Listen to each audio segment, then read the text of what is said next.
कहिए। सीताराम सीताराम सीताराम कहिए। मधुराम सीताराम सीताराम कहिए। सीताराम सीताराम चाहे वेद राखे राखेला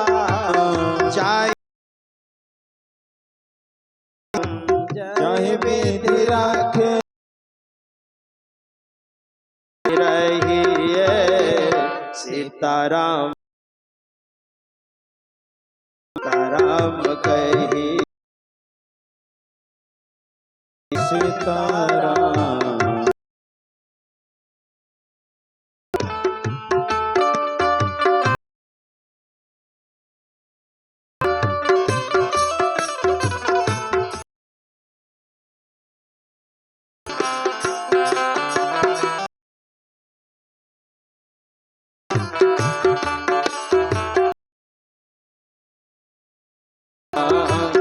सीताराम कहिए। सीताराम सीताराम सीताराम कहिए। मधुर मधुर नाम सीताराम कहिए। बोले सियावर रामचंद्र भगवान की जय। पवन पुत्र हनुमान की जय। दुर्गा महारानी की जय। सब संतन की जय। सद्गुरुदेव भगवान की जय। जय जय सियावर रामचंद्र भगवान की जय। और माता जी कह रही थी थोड़ा सा और लेट कीजिएगा बाबा, अब जल्दी समाप्त कर देते हैं। क्या विचार आप लोगों का है वकील साहब? क्या 6 से और अधिक कर दें? वो माता जी कह रही थी बाबा थोड़ा, हाँ वही तो, क्योंकि माताओं को भी बात रहनी चाहिए, उनकी संख्या भी अधिक है।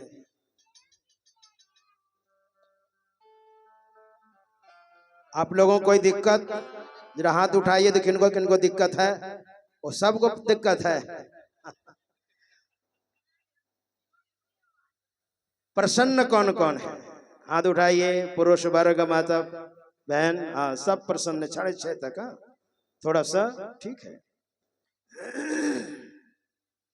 तो मैंने आपसे कहा था कहीं विशद व्याख्या होगी और कहीं संक्षिप्त भी होगा, है ना? तो नामकरण वशिष्ठ मुनि ने इस तरह से किया और भगवान ने बाल लीलाएं भी की। बाल लीलाएं की और इसके बाद गुरुगृह गए पढ़न रघुराई।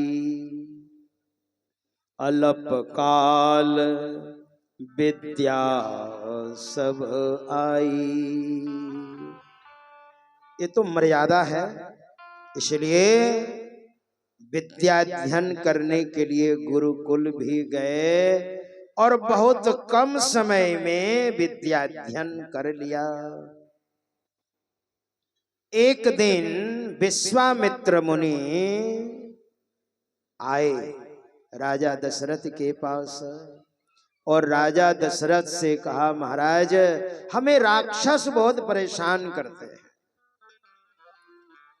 देखिए विश्वामित्र मुनि इतने बड़े तपस्वी थे, अगर वो चाहते ना तो सुबाहु, ताड़का, मारीच ये सब को समाप्त कर सकते थे, मगर उस यज्ञ का नियम था क्या? क्रोध नहीं करना, और क्रोध करेंगे तो ये यज्ञ सफल नहीं होगा। और बिना क्रोध किए साप आप दे भी नहीं सकते, है ना? अच्छा, किसी को मारने के लिए पहले अपने हाथ को टाइट करना पड़ता है क्या?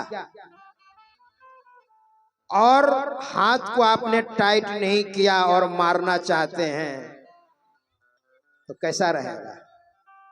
कहेंगे ये तो लाड़ प्यार दुलार कर रहे हैं क्या? आपको टाइट भी नहीं करना और मारना भी है तो मार लीजिएगा। तो ऐसे ऐसे कीजिए, कहेंगे दुलार कर रहे हैं क्या? उस यज्ञ का नियम था क्रोध नहीं करना। जब यज्ञ करते थे ना तो सुबाहु, ताड़का, मारीच आदि आदि राक्षस, रुधिर, विष्ठा, अपवित्र चीजें डालकर और यज्ञ को विध्वंस कर देते थे। तो महात्माओं ने कहा विश्वामित्र मुनि से, महाराज शाप दीजिए और मार डालिए। विश्वामित्र मुनि ने महात्माओं से कहा, यही तो है इस यज्ञ का नियम, क्रोध नहीं करना है, और क्रोध करूंगा तो यज्ञ सफल नहीं होगा, इसलिए हम मार नहीं सकते ना। इसलिए भगवान श्री राम को और महाराज लक्ष्मण को मांगने के लिए राजा दशरथ के यहां आ गए। कहा महाराज दोनों को दे दीजिए। पहले तो कहा आप क्यों आए, हमें बुला लेते महाराज, किस लिए आए आप? कहिए महाराज हम आपकी क्या सेवा करेंगे। तो विश्वामित्र मुनि ने कहा ये दोनों बालक को दे दीजिए। तो राजा दशरथ क्या कहते हैं, सब सुत प्रिय मोहे प्राण की नाई। सारे पुत्र प्राण की तरह हैं मगर राम देत नहीं बनई गुसाई। राम को देने में बनता नहीं है। मेरे प्राण मांग लीजिए मैं दे दूंगा, लेकिन मेरे पुत्र को मत मांगिए। तो वशिष्ठ मुनि जानते थे विश्वामित्र मुनि के बारे में। बहुत बार त्रेता, सतयुग, द्वापर, कलयुग आया, बहुत बार। उसमें एक बार सप्तऋषि जो होते थे उसमें विश्वामित्र मुनि और वशिष्ठ मुनि सप्तऋषियों में भी आते हैं, है ना। जो सारे के सारे समाप्त हो जाते हैं तो सप्तऋषि बचते हैं महाप्रलय में भी, और उन्हीं के माध्यम से फिर नई सृष्टि होती है। इसलिए जब पंडित जी हमसे पूछते हैं कि आपका गोत्र क्या है, तो आपने सुना है गोत्र बोलते हैं कि रावण है, कुंभकर्ण है, दंतवक्त्र है, शिशुपाल है, हिरणाक्ष है, हिरण्यकश्यपु है। आपने सुना नहीं? आपने किसी ऋषि का नाम सुना होगा, और नहीं जानते हैं ना तो पंडित जी ही सिखा देते हैं। बोलिए ना कश्यप ऋषि, पंडित जी सिखाते हैं। और तब जजमान बोलते हैं कश्यप ऋषि, तब पंडित जी कहते हैं कश्यप गोत्रस्य पन्यस्य, तब मंत्र बोल करके अभिमंत्रित कर देते हैं। अरे कश्यप ऋषि का नाम क्यों बोलते हैं भाई आप? क्योंकि सप्त ऋषियों में एक ऋषि हुए कश्यप ऋषि। जैसे विश्वामित्र मुनि, वशिष्ठ मुनि, कश्यप ऋषि, गौतम ऋषि, भारद्वाज मुनि, जमदग्नि ऋषि, अत्रि ऋषि, ये सप्त ऋषि किसी युग में थे। उसमें वशिष्ठ मुनि और विश्वामित्र मुनि भी।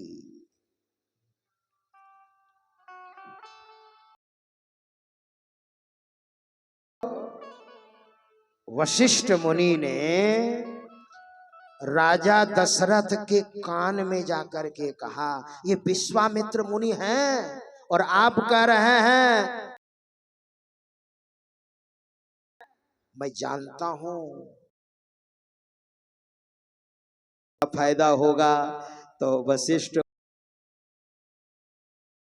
4 लाएंगे, 2 जाएंगे तो 4 आएंगे, यानी शादी करके खाली खाली नहीं। और माता पिता को कब प्रसन्नता होती है? जब बेटा बेटी की शादी हो जाए ना। तो का ये बात है का तब का ठीक है तब दे दिया। विश्वामित्र मुनि ले गए और यज्ञ की रक्षा भगवान श्री राम ने महाराज लक्ष्मण ने की। यज्ञ पूरा हुआ, फिर आगे बढ़े। आगे बढ़े मतलब राजा जनक के यहाँ यज्ञ होने के लिए तैयारी हो रही थी और राजा जनक ने चारों तरफ निमंत्रण कार्ड भिजवाया था राजे महाराजाओं को, लेकिन अयोध्या निमंत्रण कार्ड नहीं गया था। क्या राजा दशरथ को लोग नहीं जानते थे? वो तो चक्रवर्ती सम्राट थे, लेकिन निमंत्रण कार्ड नहीं गया था। वो तो विश्वामित्र मुनि की कृपा हुई जो उनके साथ में भगवान श्री राम और महाराज लक्ष्मण दोनों गए। और जब गए ना, उधर से राजा जनक आए और एक आम का बगीचा था, वहीं पर राजा जनक जी मिल गए। विश्वामित्र मुनि से कहा ये कौन है? कहा पूछ लीजिए कौन है। प्रेम मुग्ध था, प्रेम में मुग्ध हो गए राजा जनक। कहा मेरी आंखें स्थिर हो गई हैं, ये कौन है? भगवान ने कहा विश्वामित्र मुनि से महाराज ज्यादा पोल पट्टी नहीं खोलिएगा, है ना। फिर आम के बगीचे में कुटिया थी, वहीं पर डेरा दिया और भगवान श्री राम महाराज लक्ष्मण के साथ विश्वामित्र मुनि वहीं पर रहे। फिर फुलवाड़ी वगैरह का दर्शन प्रसन्न पूजा पाठ के लिए फूल लाना आना, माता सीता का दर्शन भी हुआ, आपस में बतकही भी हुई और फिर चले गए कहाँ? राजा जनक के यहाँ। और वहां जब गए तो एक मंच बड़ा बना था और उस मंच पर विश्वामित्र मुनि को बैठाया गया और अगल बगल में भगवान श्री राम और महाराज लक्ष्मण दोनों बैठे। और राजा जनक ने घोषणा करवाई, ये जो धनुष रखा हुआ है ना, इसकी करामात है। ये कौन धनुष है? भागवत में भी धनुष की चर्चा है, भागवत में भी धनुष की चर्चा है और रामायण में भी धनुष की चर्चा है। और दोनों धनुष एक ही है। भगवान परशुराम ने क्षत्रियों का जब संहार करना प्रारंभ किया, 21वीं बार जब उनका क्रोध शांत हो गया तो चुपके से उसने उस धनुष को राजा जनक के यहाँ रख दिया था। और माता सीता जब 3 वर्ष की हुई ना, तो बाएं हाथ से उठा लेती थी और दाएं हाथ से लिपाई कर देती थी। देवताओं ने कहा ये कोई साधारण नहीं है, कई हाथी मिल करके उस धनुष को लाया गया था और इसने बाएं हाथ में उठा करके दाएं हाथ से लिपाई पुताई कर दिया। वाह! तो जानते क्या हुआ? वही राजा जनक ने सोचा, देवताओं ने कह दिया था इस धनुष को वही तोड़ सकता है जो नारायण होंगे, और नारायण की अर्धांगिनी ये माता सीता है, मेरी बेटी बन करके आई है। तो इस धनुष को जो तोड़ेगा पता चल जाएगा। अच्छा, अयोध्या निमंत्रण कार्ड इसलिए नहीं भेजा गया था क्योंकि एक बार ऐसा हुआ कि राजा जनक और उनके भाई जिनका नाम था कुशध्वज, राजा जनक का अपना नाम था ऋतिध्वज। जनक तो एक पद है, जैसे प्रधानमंत्री पद है ना, उसी तरह से पद है, नहीं तो अपना व्यक्तिगत नाम है ऋतध्वज और भाई का नाम कुशध्वज। आखेट करने के लिए गए थे और एक गाय मर गई गलती से, और राजा दशरथ की सीमा में, राजा जनक और राजा दशरथ, गलती से तीर लग गया और गौ मर गई। तो सोचा इनकी सीमा में है, तो खबर भिजवाई राजा दशरथ को। राजा दशरथ पूजा पाठ में पूरा व्यस्त थे, तो भंगी जो झाड़ू लगा रहा था, कहा जाओ, तो वही भंगी आ गया और मिट्टी को उठा करके कहा, राजा दशरथ का अगर मैं स्टाफ हूं और ईमानदारी मेरे अंदर है, तो हे माता धरती, आपसे मेरी अपेक्षा है ये गौ माता जीवित हो जाए। और उस मिट्टी को छिड़क दिया तो गौ माता जीवित हो गई। राजा जनक ने सोचा कहीं निमंत्रण कार्ड भेजा और कहीं भंगी को भेज दिया और धनुष तोड़ दिया तो हमारी बेटी भंगी के साथ शादी करेगी, इसलिए निमंत्रण कार्ड नहीं भिजवाया था। वो तो विश्वामित्र मुनि की कृपा थी जो भगवान श्री राम पहुंच गए। राजा जनक ने घोषणा करवाई, सारे राजे महाराजे बैठ गए और घोषणा करवाई, जो तोड़ देगा मेरी बेटी उसी के गले में बरमाला डालेगी और उसकी पत्नी हो जाएगी। बस क्या था, तुलसी बाबा ने लिख लिया, भूप सहस दस एक ही बारा, लगे उठावन टरई नोटारा, भूप सहस दस।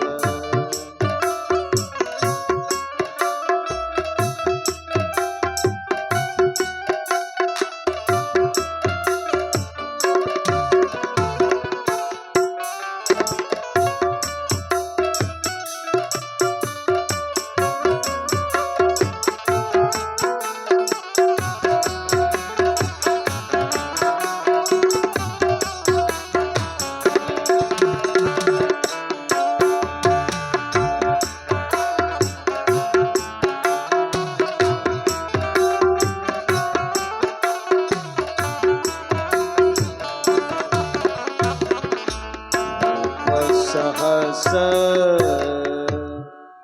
भूप सहस,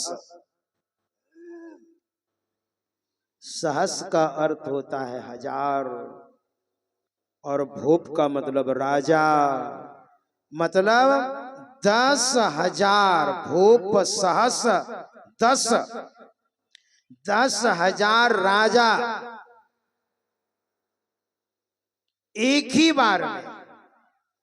भूप सहस 10 एक ही बारा, लगे उठावन टरई नोटारा। इसमें बड़ा राज रहस्य है।